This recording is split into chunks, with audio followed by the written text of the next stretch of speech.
Hey, good morning, everybody. It's the end of Labor Day, and this is the morning briefing. Good morning, everybody. It's great to be with you all. Nothing like a shot of coffee in the morning to wake you up. Labor Day, this is the last day, and then we start to think about the fall. I can't believe, Halloween's on the horizon now, and so is Thanksgiving. Where the heck did this year go? Or should I say, what a year it has been. And it's not over by a long shot. There is so many more good things to come in sport fishing. It's really looking good. This Saturday, we'll be at Bass Pro Shops. Please come by and say hello. We're doing a podcast there. You can be part of the studio audience. I'll be there about 11 o'clock in the morning, but the podcast is going to start at 1 o'clock in the afternoon right in front of the big bass tank. Can't wait to see you all there. It's going to be a lot of fun. We'll have some raffle prizes and, of course, this great podcast. We'll have several guests. You'll be able to participate with questions.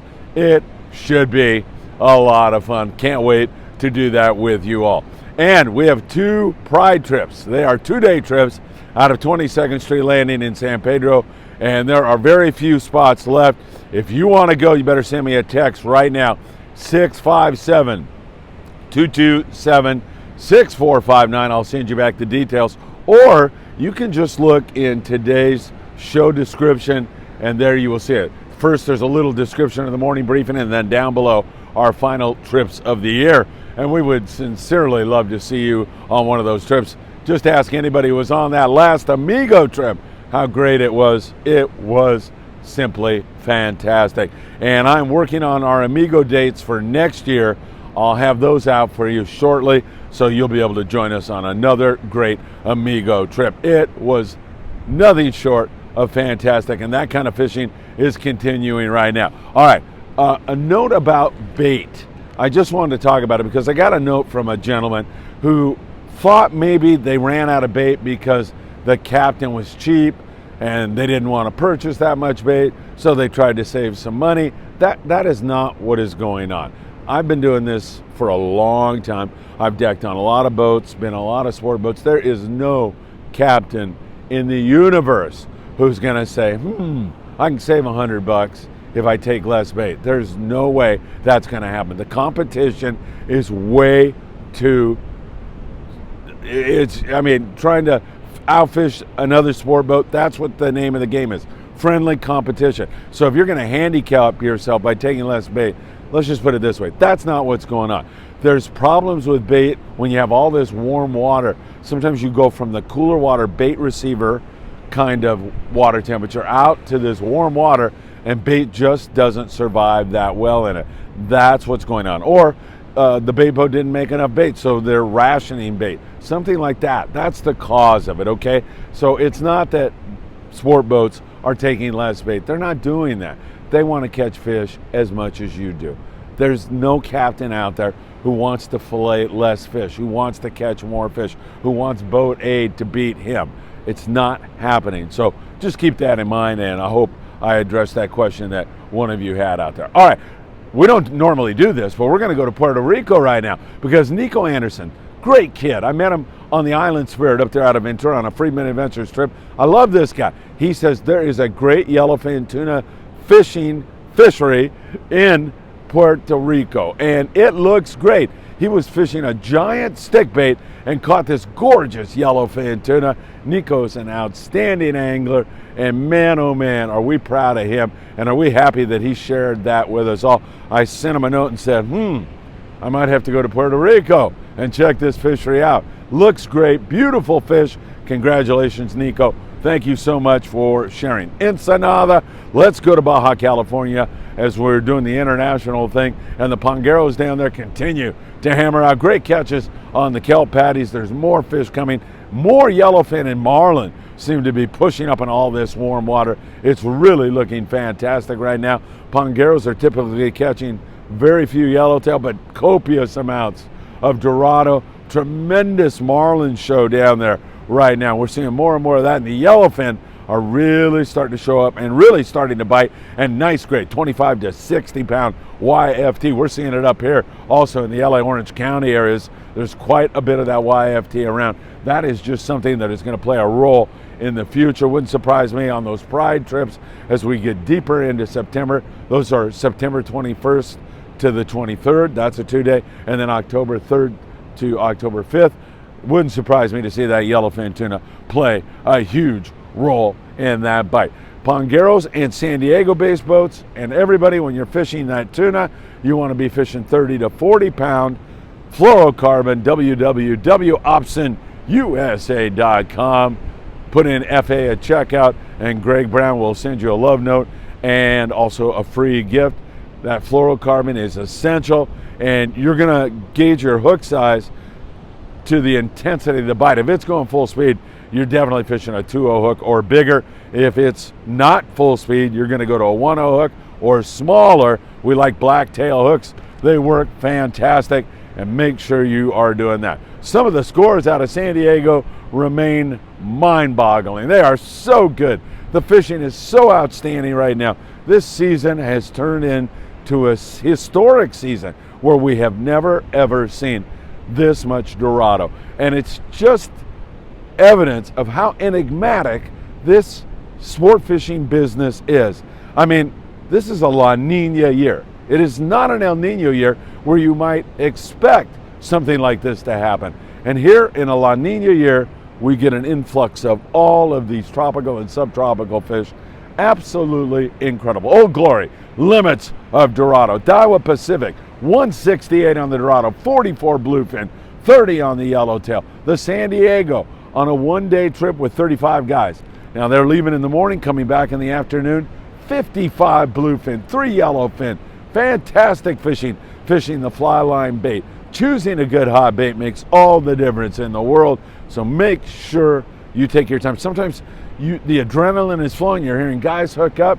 You're just like not even thinking straight, but just kind of slow it down a little bit and get in your head that a good hot bait, even if it takes you a minute longer, is well worth the time expended, because it's going to result in way more hookups for you. Oceanside 95, Rick Slavkin on the second day of a 2.5 day trip, 237 Dorado, 9 bluefin, 2 yellowtail.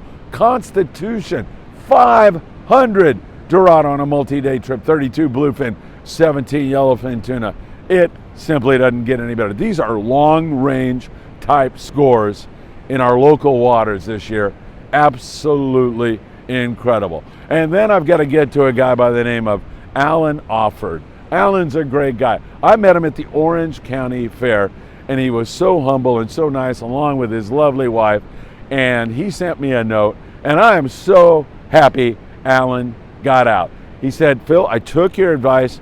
We were having a little trouble. I went down to 15 pound, and we got bit, and I got my first Dorado and a couple more to add to it. He was on board the Western Pride.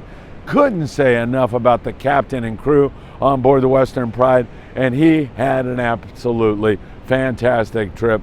Dropped down to that 15 pound. Now, a lot of guys are going to tell you don't do that, but again, watch the bite, be observant. If it's full speed, you definitely don't want to be fishing 15. If the fish are a little bit finicky, then you do want to do it with smaller hooks also. And if you do that, you'll get bit. And remember, take your 15 pound, tie it to something, and pull and try to break it, and that will tell you how hard you can pull with 15 pound. You can pull very, very hard. Now, if you can get up, like on the Amigo, guys were fishing 60 pound because the fish were crazy, and you'd be crazy not to fish it. So once again, heavy when they're wide open, like Alan did. He did it perfectly. He dropped down. My son Philip on board the Current, beautiful 6-pack out of Dana War Sport Fishing yesterday. Limits of Dorado for those guys. Great trip. Now another guy, Tony Veltri, was on the El Dorado here recently, and Tony recently had 3 fingers amputated,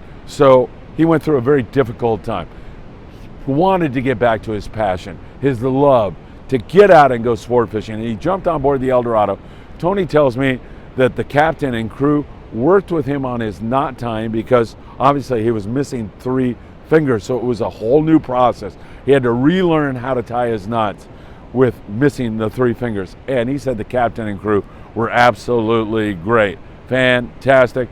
He caught some Dorado, had a very nice trip on board the El Dorado. Thunderbirds, man, all over the bluefin and the Dorado here recently. They've had some great trips. The Freelance had some bait issues. They've been up around 100 to 200 on the Dorado every day, 50 plus yesterday because of some of those bait problems. So it is continuing, and it is not slowing down one bit at all. I don't know what to tell you. You have got to get out on a trip. A few more spots on our Pride trips, and I hope you're going to be able to join us because this is flat incredible. I don't know, I think I mentioned it the other day, but while we are in this wide open bite on the Dorado and the Amigo, we look off our bow and see the Fury and see this marlin greyhounding right toward our bow.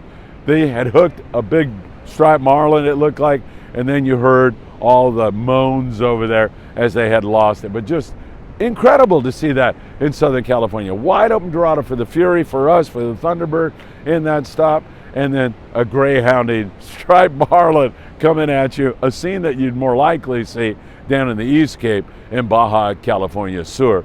Really incredible stuff. All right, islands, let's just go through it rapidly. Down there, Todos Santos, tons of yellows off the Ensenada area. These yellows that are on the kelps are going to flood into the islands and hopefully hang out there for a few years. That should be great. Moving up to the Coronado Islands, there's superior yellowtail action going on there. Boats that fish it, anywhere from 50 to 100 yellowtail. Nice grade too, 12 to 20 pounds. Fly line bait working really, really well. So that is still going on. I did forget to mention to you that nighttime bluefin tuna fishing is still spectacular, and there's bluefin everywhere. You'll see them up foaming and everything else, but up there near San Clemente Island, some long-range boats put the wood to the bluefin last night. Tremendous fishing. Some nights they bite, some nights they don't bite. Those knife jigs are going to be what you want to fish, anywhere from 250 grams to 400 grams, working best of all. That is exactly the way to get a bite done. It's a lot of work, but those fish are nice. Most of that fish up there near Clemente are anywhere from 60 to 200 plus pounds. And of course, Joseph Martinez had a 315 pounder a few weeks ago on board the Endeavor out of Ventura Sport Fishing. Back to the islands now. Clemente, there's quite a bit of yellows there. Also, anywhere I would say from 15 to 40 yellows a day are definitely possible. Everybody's offshore. Catalina remains picky. A few bonita bass, barracuda, occasional sea bass, that kind of a thing. Channel Islands, great rock fishing right now, but still the occasional hit on white sea bass up there and halibut. They've had an incredible year in the Channel Islands. Incidentally, if you want to jump on a boat out of Ventura Sport Fishing, I highly recommend it. 805-676-3474 will get the job done for you. Turn around because there's some guys surf fishing and nope, I thought they had a bite there. Wanted to bring you that. Speaking of surf fishing, good Corbina fishing up and down the coast right now. Light line, present a bait right in front of those little devils, and it should be a natural bait. Digging up sandworms, still an option for you all. And also sand crabs work really, really well. Ghost shrimp, really a fantastic bait. Excuse me, as it's really good surf fishing also right now. So it is a historic season. It is absolutely off the hook good, and I hope you get out really, really soon because fishing doesn't get any better than it is right now. Remember, this Saturday we'll be at Bass Pro Shops. Can't wait to see you all there. That's going to be a lot of fun. 1 o'clock in the afternoon. Be part of the Friedman Adventures podcast studio audience. I can't wait to see you out there. Again, we'll have some raffle prizes, and it should be a lot of fun. I should be there about 11 o'clock in the morning so we can chat before we get going. I'll have a few things to do, but I always have time to chat with you. And to all the people at 22nd Street Landing who walked up to me and said, we love Friedman Adventures podcast. The other night when we got in on the Amigo, guys were getting on the Freedom and the other boats. It had that kind of San Diego feel to it. You know, at night where it's exciting, the fish are coming in, guys are anticipating a great trip and going out. I want to thank you all very, very, very much. All right, 6, don't forget, Pride trip coming up. Phone number is there for you, 657-227-6459. Hope to see you on one of those trips, and can't thank you enough for your great support. Have a wonderful finish to your Labor Day, and I'll see you again really, really soon.